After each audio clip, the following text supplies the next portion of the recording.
Bonjour à tous et bienvenue sur cette vidéo d'introduction au langage d'assembleur. J'ai pas mal de choses à vous dire pour cette intro, euh, notamment vous détailler, vous présenter un petit peu ce langage, ou plutôt cet ensemble de langages de programmation, et ensuite vous expliquer brièvement ce qui vous attend, ce qui va vous attendre un petit peu sur ce cours, même s'il y aura quelque chose d'assez conséquent, comme vous allez très vite vous en rendre compte par la suite. On va passer directement là-dessus. Donc langage d'assembleur, pas de problème, c'est évidemment sur YouTube comme le reste des formations de la chaîne, pas de souci. Le langage d'assembleur, pour faire très très simple, d'accord, pour vous donner en tout cas les premières informations, parce qu'on abordera énormément de choses au fur et à mesure bien sûr du cours, est un langage, ou en tout cas un ensemble de langages qui sont plus bas niveau que d'autres langages que vous avez peut-être étudiés ou que vous connaissez peut-être déjà, comme le C, C++. Or Fortran, j'en ai pas parlé sur ma chaîne, donc il y a peut-être moins de chances que vous connaissiez ce genre de langage-là. Mais voilà, encore une fois, comme j'avais expliqué, l'histoire de niveau de langage, on compare en fait des langages entre eux pour dire qu'un tel est plus bas niveau que l'autre. Pour les langages d'assembleur, c'est vraiment ce qu'il y a de plus bas niveau, puisqu'on est directement en fait au niveau du langage machine. Je vais vous expliquer un petit peu pourquoi après, et on l'abordera de façon plus en détail pour la suite. C'est tout simplement, d'accord, en termes de langage, une représentation, comme je l'ai indiqué, qui va être lisible en fait du langage machine. Le langage machine est généralement, en tout cas on le reconnaît très facilement de cette manière, codé en binaire, d'accord, les fameuses suites de 0 et de 1. On peut d'ailleurs, on pourrait très bien avoir ça codé en hexadécimal, donc une autre base sans problème. Et principalement, notre système communique par ce type d'information, d'accord, ce principe de bits, donc le 0 et les 1. Et comme c'est quelque chose qui est assez fastidieux, on va dire, pour un être humain de programmer comme ça, si on demandait par exemple demain d'ouvrir un éditeur de code et de ne taper que des 0 et des 1 pour produire un programme, d'accord, qui pourra éventuellement être exécuté, ce serait absolument... alors ça se faisait à une époque, mais ce serait très très fastidieux, surtout de nos jours. Les langages d'assembleur permettent d'obtenir une représentation de ce langage machine, mais de manière plus lisible, c'est-à-dire avec des termes beaucoup plus précis, pour dire, voilà, plutôt que de dire pour faire telle instruction, telle opération, il faut taper 0, 1, 0, 0, 0, 1, 0, etc. On va utiliser un terme, d'accord, des termes pour pouvoir faire ces différentes actions-là, ces différentes opérations-là. Donc on a véritablement une représentation beaucoup plus lisible. Il faut comprendre également, et c'est là que tiendra toute la difficulté quelque part, ou en tout cas bon, pour les gens parmi vous qui ont envie d'en apprendre énormément, sachez que nous retrouvons un langage d'assembleur pour chacun des processeurs. C'est-à-dire que vous avez, alors pour être plus exact par rapport aux architectures en réalité, vous avez donc un processeur, d'accord, qui est donc une certaine architecture de processeur par rapport à un jeu d'instructions comme je vais en parler un petit peu après, et ce langage, d'accord, forcément est rattaché à ce jeu d'instructions. Parce que comme je vous l'ai dit, c'est directement en fait le langage machine, mais finalement écrit dans un autre langage. On peut prendre comme ça. C'est-à-dire que la langue de votre ordinateur, c'est au plus simple le binaire, le codage binaire, les 0 et les 1. Éventuellement, pour faire plus court, en codage hexadécimal, on peut parfaitement coder du binaire en hexadécimal, on change de base. Et nous, en tant qu'être humain, on va utiliser justement un langage d'assembleur pour quelque part écrire du binaire mais autrement, d'accord, écrire du langage machine mais d'une autre manière que de taper des 0 et des 1 encore une fois. Pour cela, on retrouve encore une fois pour chaque architecture un langage, d'accord. Donc on parle bien de plusieurs langages d'assembleur, puisque par exemple si vous êtes sur une architecture Intel, vous allez avoir une architecture bien précise, vous allez avoir un langage. Si vous êtes sur de l'ARM, vous aurez un autre langage. Si vous êtes sur du MIPS, vous aurez un autre langage. Il y a RISC, etc. On va retrouver tout un tas d'architectures avec plusieurs versions également d'architecture dans chaque famille, on va dire par exemple de processeurs, qui auront chacune, d'accord, ou chacun leur propre langage. C'est aussi, et du coup finalement par rapport à ça c'est une conséquence directe, un des langages, pour être plus exact, qui communique directement avec le système d'exploitation. D'accord, il n'y a pas encore une fois d'intermédiaire entre les deux, puisqu'on est directement au niveau de la machine. D'accord, il n'y a pas en fait d'entre-deux. Là, par exemple, c'est pour ceux qui font parmi vous du C ou du C++, vous avez un langage que vous écrivez via une syntaxe, d'accord, qui va être compilé, qui va donc permettre d'obtenir un langage d'assembleur issu de cette compilation, et ensuite un assemblage se fera derrière, qui permettra justement de transformer le code en langage d'assembleur en langage machine.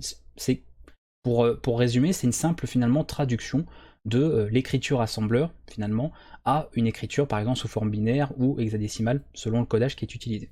Donc on est vraiment tout de suite, c'est pas qu'on est genre proche de l'OS, on est vraiment directement en communication avec le système. D'accord, c'est une communication très directe.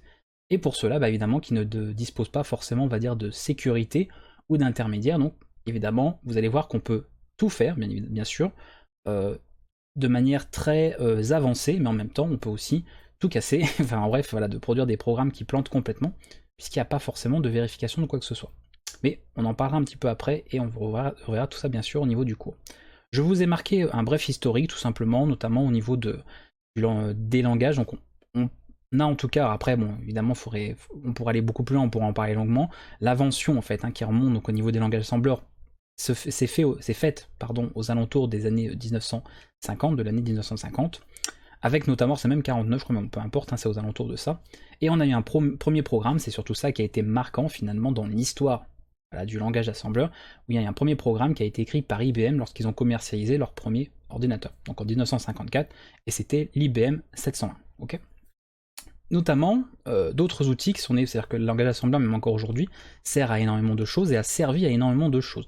Par exemple, si des gens parmi vous programment justement en C, en C++, je vous ai fait par exemple utiliser le compilateur GCC, d'accord, en 1987, donc là vous voyez on est déjà sur quelque chose qui est arrivé un peu plus tard, et qui est un compilateur qui a été écrit en langage d'assembleur, d'accord. Donc comprenez limite, c'est comme s'il l'avait quasiment écrit avec le codage binaire, en tapant des 0 et des 1, sauf que ça aurait été beaucoup trop fastidieux, donc encore une fois, on est passé par un langage d'assembleur qui a rendu la syntaxe beaucoup plus facile d'accès, on va dire, pour un être humain.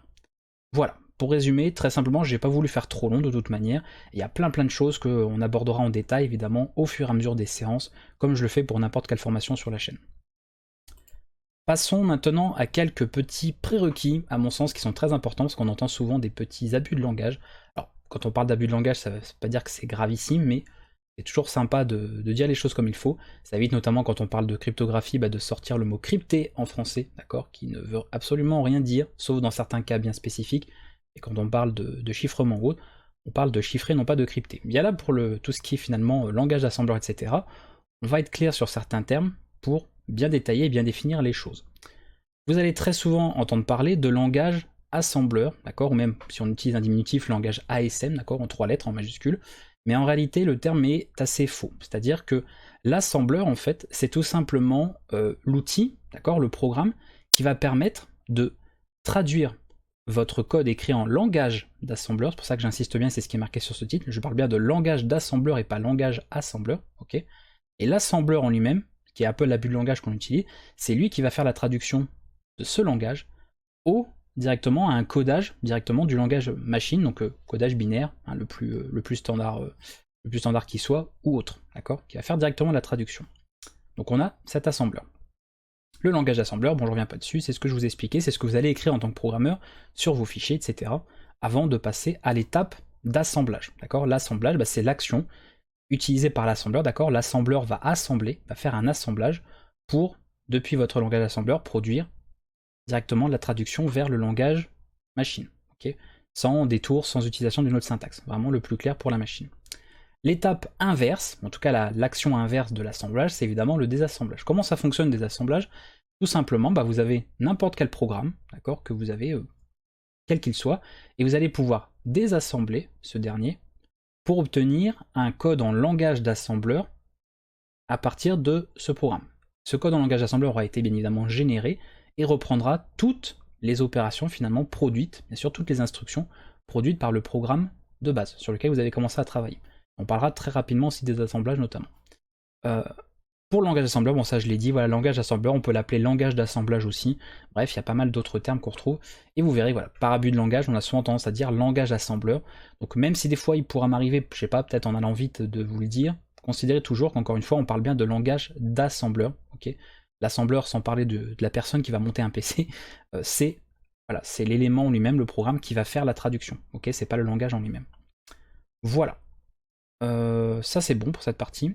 Ici j'ai très rapidement noté, mais on reviendra dessus parce que là on n'en est pas du tout au commencement véritablement du cours, on en est vraiment dans l'intro, notamment quelques syntaxes, c'est-à-dire qu'on va utiliser des syntaxes bien précises pour écrire notre code, et on parlera, alors on fera pas forcément toujours les deux syntaxes, parce que je vais pas faire un cours avec deux syntaxes différentes, ce serait complètement inutile, mais sachez qu'on parle beaucoup de syntaxe Intel et syntaxe AT&T, ok. Donc non, principalement je pense qu'on sera sur du Intel, et peut-être que dans certains cas, quand on travaillera sur d'autres architectures, mais je vais en parler un peu plus après aussi, on sera plus sur du AT&T, mais sans qu'il y ait aucune obligation, aucune chose certaine, on va dire aucune certitude à ce niveau-là. Mais sachez que c'est des termes que vous rencontrerez assez souvent, et vous comprendrez très vite aussi pourquoi. Bien, pour cette partie. Tout à l'heure, je vous parlais au tout début de certaines instructions. Je vous disais voilà, qu'il y avait des familles de processeurs, d'accord, et qui ont donc chacun une architecture. Cette architecture, en fait, on parle d'un jeu d'instructions. D'accord. Imaginez en fait comme si vous avez le manuel de ce processeur. On vous dit voilà toutes les instructions que possède, les fonctionnalités en fait que possède ce processeur-là. Qui vont permettre de réaliser un ensemble d'opérations, ce que j'ai appelé opérations élémentaires, dans le sens où vous n'aurez pas par exemple d'instructions toutes faites pour dire d'afficher une image à l'écran, de jouer un son, d'accord. Là, c'est réservé pour des langages beaucoup plus haut niveau, carrément, et sur des langages aussi proches, hein, pour même dire directement proches en fait du système, de la machine, donc les langages d'assembleur, on va avoir des opérations beaucoup plus élémentaires, beaucoup plus, on va dire, primitives, dans le sens, manipuler directement la mémoire. Donc on va manipuler, donc par exemple sauvegarder, mémoriser des données en mémoire. Donc ça on va évidemment le faire au fur et à mesure du cours. On verra que tout ce qui est opération sur des calculs, hein, des simples additions, soustractions, ou même des calculs arithmétiques un peu plus complexes, hein, calculs de sinus ou autres, hein, on peut bien évidemment en faire aussi. Des comparaisons, parce que c'est bien de manipuler des données, on doit pouvoir comparer des données aussi. Il y aura des choses un petit peu plus avancées, comme les sauts, les appels, etc. Mais on aura bien l'occasion d'en parler aussi et de détailler tout ça sur le cours. Donc, vous voyez, c'est vraiment des instructions les plus élémentaires, d'accord, les plus simples, qui, assemblées ensemble, d'accord, qui se suivent ensemble, forment votre programme final, et qui, tout simplement, englobe finalement tout ce langage d'assembleur. Autre point, pour continuer un petit peu là-dessus, parce que c'est un cours donc, qui vient s'ajouter à la chaîne, et certains se poseront la question, finalement, à qui s'adresse ce genre de cours, et pourquoi. Pourquoi apprendre un langage comme... Voilà, pourquoi apprendre un langage d'assembleur, ou des langages d'assembleur? Il faut bien que ça serve à quelque chose. Vous savez que je vous recommande toujours, j'essaie toujours de vous motiver à apprendre des choses seulement si ça peut vous servir. C'est-à-dire que je suis je suis pas spécialement pour, même si on peut vouloir apprendre juste par culture générale, pour de la culture générale ou par curiosité, mais c'est peut-être quand même un petit peu minime, peut-être un peu dommage, parce qu'il y a tellement à faire dans notre monde que il y aurait peut-être des choses beaucoup plus prioritaires ou intéressantes pour vous. Donc essayez dans la mesure du possible d'apprendre les choses si ça peut vous servir. Pas juste de dire j'apprends un langage d'assembleur pour avoir appris un langage d'assembleur. Par contre, si vous avez l'idée ou le projet de faire quelque chose avec, là c'est tout de suite beaucoup plus motivant, beaucoup plus intéressant, et ça vous évitera peut-être aussi, après la 3e séance, d'abandonner parce que c'est trop dur, vous trouvez ça trop dur en tout cas. Donc pour qui et pourquoi, j'ai résumé ça très simplement, on va principalement, sans que cette liste soit complète, exhaustive, etc., mais pouvoir utiliser un langage d'assembleur, d'accord, un programme écrit en langage d'assembleur, pour faire de l'optimisation sur des programmes existants. Alors, aujourd'hui, avec la quantité de choses qu'on a besoin de faire sur nos programmes, il serait assez suicidaire, assez fou de programmer complètement, d'accord, en langage d'assembleur. Sauf si on veut faire certains programmes, genre un micro-kernel, ou des choses qui se faisaient déjà à l'époque, hein, qui se font même encore actuellement, hein, qu'on maintient comme ça, mais on va dire qu'on a une quantité assez limitée, j'ai envie de dire, même si attention, limitée, ça veut dire plusieurs milliers, dizaines de milliers de lignes de code, voire plus, mais en tout cas, voilà, on arrive à en voir le bout, c'est ça que je veux dire. Sinon, on peut tout simplement, sur un programme où on a besoin de, on va dire, de parties un peu plus rapides, un peu plus... oui, c'est ça, en fait, simplement plus véloce, d'accord, en termes de performance, la nécessité de pouvoir programmer cette partie en langage d'assembleur. Par exemple, vous pouvez avoir un programme en C, et pour une partie qui nécessite d'avoir des performances beaucoup plus importantes, d'accord, des parties assez critiques, décidez de coder cette partie-là en question en langage d'assembleur directement intégré dans votre programme en C. Parce qu'en C, ça ne serait pas suffisamment rapide. Alors attention, on parle pour des optimisations qui seraient nécessaires. Encore une fois, la question de l'optimisation dans un programme, c'est pas la question qu'on se pose dès le départ, d'accord? Au départ, on veut faire au plus simple, quelque chose qui soit fonctionnel, et c'est vraiment quand on est sûr que tout est fonctionnel, qu'on a vraiment fait la chasse aux bugs, etc., qu'on peut commencer éventuellement, à mon sens, poser des questions sur est-ce que je peux pas optimiser mon code pour le rendre encore plus rapide, encore plus efficace. Après, si vous bossez dans l'aérospatial ou autre, forcément ces questions d'optimisation, vous allez vous les poser très vite. C'est normal, vous bossez pas, vous n'êtes pas en train de faire un site web ou de faire une simple application desktop, ou si cette dernière prend 13 secondes à démarrer quand vous avez cliqué sur l'icône de l'application, c'est pas grave. Voilà. Dans certains, on va dire, domaines, d'accord, dans certains domaines bien précis, même une seconde, c'est déjà beaucoup trop long. Et à ce moment-là, c'est juste même d'ailleurs impensable et on peut absolument pas le tolérer. Donc bien sûr, tout dépendra de ça, c'est pour ça que je dis, c'est pas forcément une liste complète, et ça ne vous concernera pas tous, évidemment, encore une fois. On peut aussi avoir besoin, éventuellement, de langage d'assembleur pour des architectures spécifiques. Je prends un exemple, même si c'est quand même plus rare, un exemple où vous voulez travailler sur un processeur, sur un microcontrôleur, qui n'a tout simplement pas de prise en charge d'un autre langage. C'est-à-dire qu'il n'y a même pas de prise en charge du C, et encore moins bien sûr de langages comme Java, Python, etc., qui sont encore plus haut niveau que le C, et vous n'avez que ce langage-là. Parce qu'encore une fois, si vous avez bien suivi ce que je vous ai dit, le langage d'assembleur est directement rattaché, d'accord, au processeur, c'est-à-dire au jeu d'instructions qu'il possède. Donc obligatoirement, quand un constructeur fabrique un processeur, un microcontrôleur, il fournit forcément avec un jeu d'instructions. Sinon, le processeur ne pourrait rien faire, on pourrait absolument rien faire avec. Donc automatiquement, il y a forcément un langage d'assembleur qui est compatible, qui est pris en charge, d'accord, qui est intégré, enfin qui est intégré, ça fait bizarre de dire ça, c'est juste que c'est une conséquence directe en fait. Comme il y a un jeu d'instructions, ce jeu d'instructions peut être utilisé via un langage d'assembleur pour programmer des choses. Donc c'est le strict minimum que vous aurez toujours sur n'importe quel processeur ou tout simplement architecture. Et à partir de là, quand vous n'avez que ça, forcément vous n'avez pas trop de choix et le langage d'assembleur s'avère intéressant. Pareil, si on travaille sur de l'embarqué ou autre, même si on a par exemple du C, dans certains cas on préférera, pour des raisons X ou Y, travailler directement en langage d'assembleur. Donc ça peut être utile aussi. S'il y en a parmi vous qui font de l'Arduino, etc., vous verrez que ça peut être intéressant des fois d'aller au-delà de simple utilisation du langage Arduino qui est finalement du C. C'est inspiré du C, on pourrait presque dire c'est une copie du C avec quelques modifications. Ça peut aussi être intéressant pour ceux qui font pas mal de sécurité. Alors encore une fois, on peut parfaitement travailler en sécurité informatique de manière générale, sans jamais faire de langage d'assembleur. Encore une fois, ça n'a jamais une obligation, ça dépend tellement de facteurs, tellement de conditions particulières, mais il y a des gens, dans le hacking, ou même que ce soit à titre professionnel ou à titre personnel, qui voudront, pour des cas spécifiques, après c'est vous que ça regardera, utiliser un langage d'assembleur pour faire certaines choses. Moi par exemple, quand je faisais du hack sur la PlayStation portable, j'ai été amené à utiliser un langage d'assembleur parce que c'était le seul moyen que j'avais pour faire certaines choses, et en C ou autre, je n'aurais tout simplement pas pu le faire. Donc j'avais juste pas le choix de passer par ce genre de langage.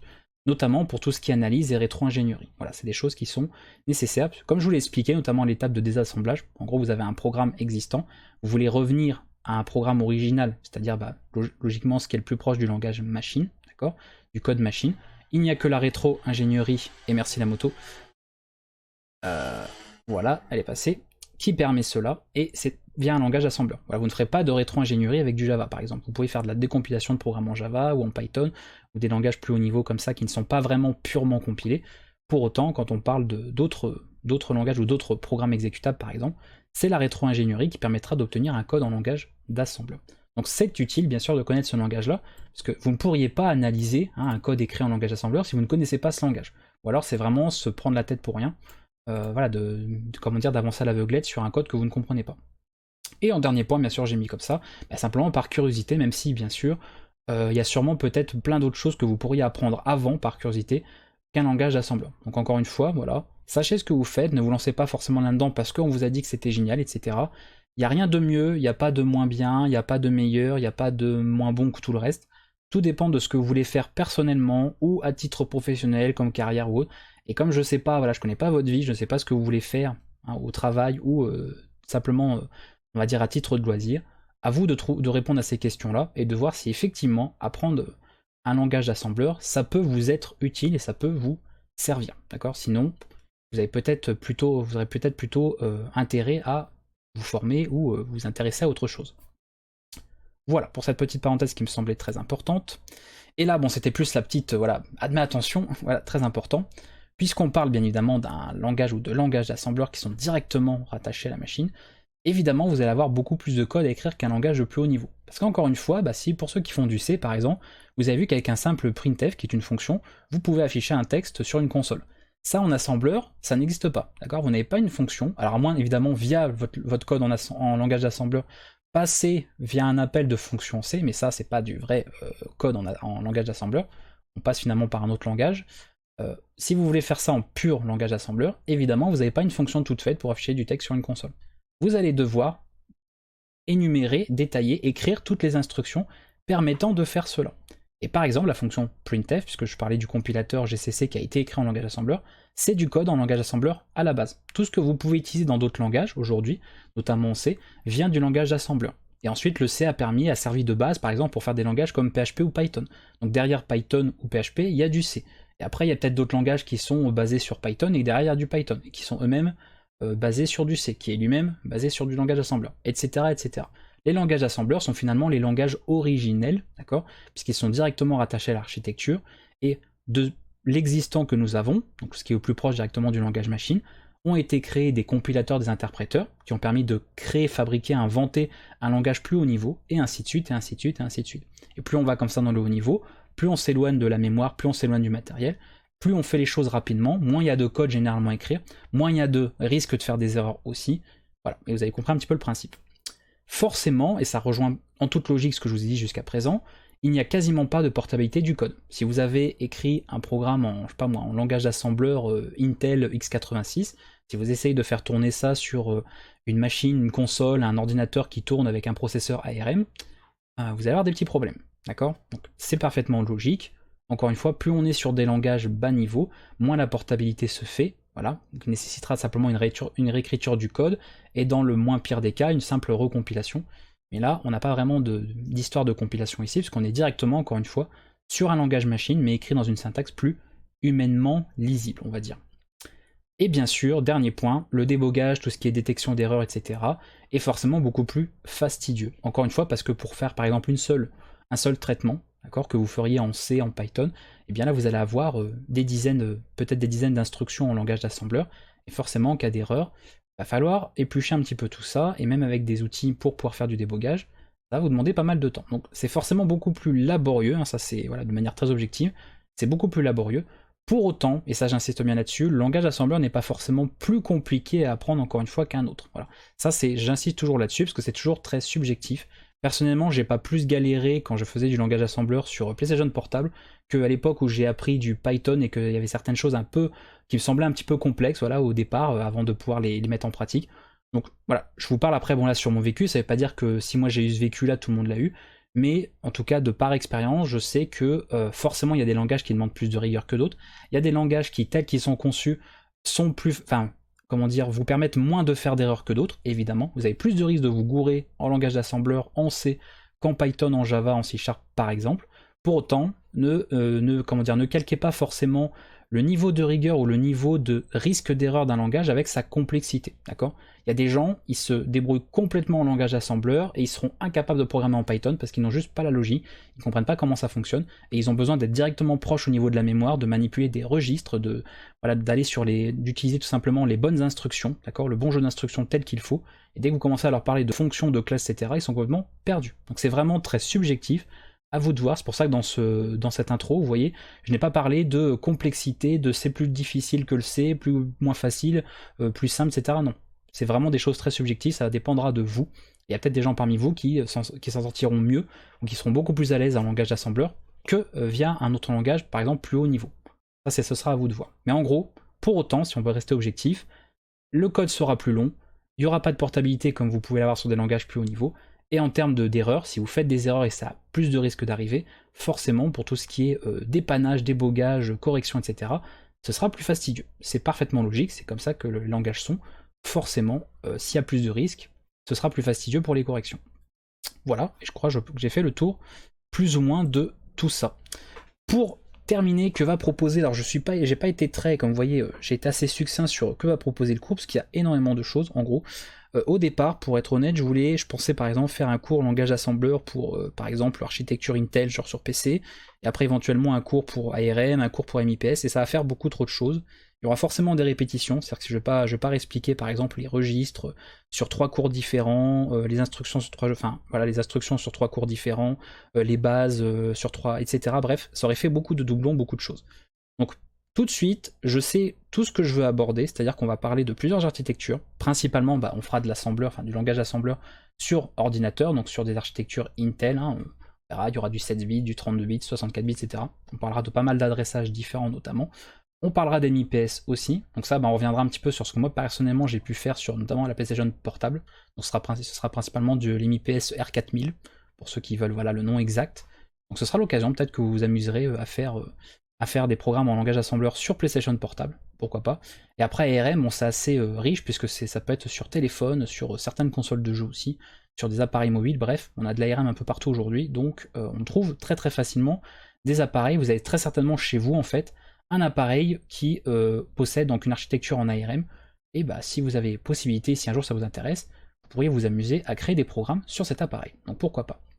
Et au niveau des systèmes, sur quoi allez-vous programmer? Eh bien, on va voir un petit peu, pareil, je ne sais pas exactement comment je vais organiser ça au niveau du cours précisément, mais il est certain que parce que je vais vous faire un cours assez complet, je ne veux pas me contenter encore une fois du minimum, et comme finalement il n'y aura qu'un cours en langage assembleur, plutôt que d'en avoir plusieurs éparpillés et un peu perdus, et qui répètent un peu les mêmes choses dans certaines vidéos, vous aurez donc à la fois de la programmation faite sur GNU Linux, qui je rappelle est un langage, est un système qui lui n'est pas fermé, donc on a accès à tout un tas de choses bas niveau liées au système, d'accord. Donc on travaillera notamment avec les appels système, on en parlera, les fameux size calls, et Windows, puisque Windows, donc là c'est un système qui est propriétaire, qui est fermé, mais propose quand même une API, d'accord, qui permet d'accéder à certaines fonctionnalités qu'autorise Microsoft, forcément, pour pouvoir travailler depuis un langage d'assembleur directement, créer des programmes en fait sur Windows. Donc on peut faire évidemment du langage assembleur sur Windows, il n'y a aucun problème avec ça.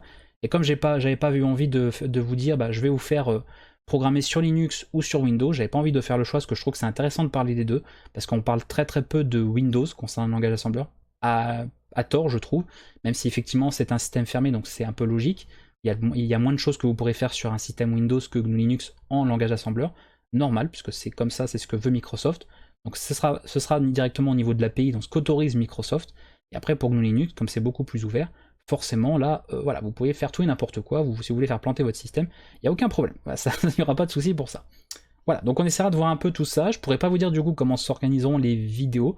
Je sais qu'au niveau des premières vidéos, on va parler de pas mal de choses liées notamment à la mémoire. On va parler des registres, on va parler des bases de codage, ce qui fait d'ailleurs un petit peu doublon avec le cours de hacking, pour ceux qui avaient vu éventuellement, mais le cours de hacking sera très certainement, je veux dire, réécrit, puisque le cours de hacking, encore une fois, a besoin de beaucoup de prérequis, c'est ce que je vous avais dit. Et notamment ce cours en langage assembleur, cet énorme cours, parce que là on est parti sur un cours assez énorme, assez astronomique là-dessus, vous servira, voilà, pour ceux qui auront suivi ça, servira notamment sur le cours de hacking ou autre. Donc ça permettra de réécrire et de mettre à jour ce cours de hacking finalement. Et donc les parties par exemple sur la compilation en C, pour éventuellement refaire un tutoriel plus à jour en plus sur la playlist tutoriel du langage C, ce sera peut-être plutôt sa place là-dedans. Et tout ce qui est système de codage, conversion, etc., on pourra notamment le voir sur ce cours-là. Ça me paraît plus évident. Comme je vous l'ai dit, le problème, c'est que des fois, je reviens à changer certaines choses parce que je vois que ça me plaît plus, ou que ça me plaît pas tel que ça avait été décidé au départ. Et comme sur YouTube, on peut pas mettre à jour une vidéo en disant hop, ça je mets ailleurs, on doit refaire de nouvelles vidéos, donc c'est pas grave. Donc, dans tous les cas, vous êtes gagnant, vous y gagnez, parce que là, vous aurez quelque chose d'encore meilleur, qui sera à jour, etc., encore plus moderne, donc vous avez tout à y gagner, personnellement. Moi, par contre, j'aurai un peu plus de travail, mais ça, c'est pas bien grave, aucun problème, donc je m'inquiète pas pour ça. Voilà, donc ce sera assez complet. Donc s'il y en a qui demandent, mais du coup on fera de l'assembleur sur Linux, sur Windows, ce sera en 32 bits, 164 bits, il y aura un peu de tout. Voilà. J'ai pas voulu faire le choix de me dire je fais un cours sur de l'architecture 32 bits, parce qu'on a du 64 aujourd'hui. Ça peut être pas mal aussi d'expliquer le 16 bits, parce qu'il y a moins de choses peut-être à expliquer au départ. Donc on pourra en parler. Puis peut-être qu'un jour, je sais pas, il y a peut-être des gens parmi vous qui iront faire de la programmation sur des architectures en 8 bits. Voilà, ça existe encore. On peut, pour des raisons encore une fois X ou Y, vouloir travailler sur ce genre de choses. Et dans ce genre de cas, c'est bien de savoir un peu comment ça marche. Donc on va essayer de faire un cours assez général, d'accord, parce qu'il n'y aura qu'un seul cours en langage d'assembleur. Au niveau du cours, j'aborderai forcément ce qui me semble le plus essentiel.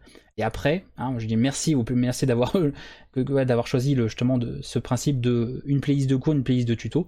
Puisque sur la playlist de tutoriel, l'avantage c'est que je pourrais aborder plein de choses avec vous. On pourra aborder la RM sur tout un tas d'architectures différentes, l'MIPS, et on pourra programmer sur plein d'autres appareils que votre ordinateur. Ça, s'il y a des gens chez vous qui ont tel truc, s'il y a moyen que je puisse faire une vidéo moi, parce qu'il faudra que je possède l'appareil en question, ça peut être sympa. Donc attendez-vous, pour teaser un petit peu, à faire de la programmation sur votre PC évidemment, mais aussi sur Nintendo DS, 3DS, pourquoi pas Nintendo Switch, PlayStation Portable ou les consoles de salon, ou sur tout un tas d'appareils un peu plus on va dire embarqués, je sais pas moi, Arduino ou autre, on pourrait éventuellement, si un jour j'investis un peu là-dedans, pourquoi pas. Voilà, ça sera l'occasion en plus de voir comment ça fonctionne dessus. Donc voilà, tout simplement. Donc n'hésitez pas, encore une fois, je vous ai donné un maximum d'informations pour que vous ayez tous ces outils-là. Ne vous jetez pas forcément et obligatoirement sur ce cours en vous disant tiens, voilà, encore une fois, c'est génial donc je veux le faire.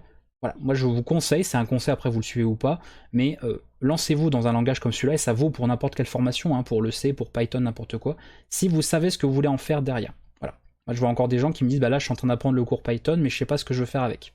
Un peu dommage. Donc c'est mieux je trouve de se dire j'ai envie de créer, je sais pas moi, des jeux, j'ai envie de faire ça, et pour y arriver, j'ai décidé d'étudier tel langage pour pouvoir ensuite travailler sur ces projets-là ou faire ces programmes-là. Donc, ayez quand même un but, je pense, c'est quand même mieux d'avoir un but finalement de ce que vous apprenez. Ça vous évitera peut-être aussi de vous décourager en plein milieu, et ça vous motivera beaucoup, et ça vous évitera encore une fois d'apprendre un langage juste pour apprendre un langage. Ce qui, à mon sens, n'est pas forcément le plus utile, même si on parle de culture générale.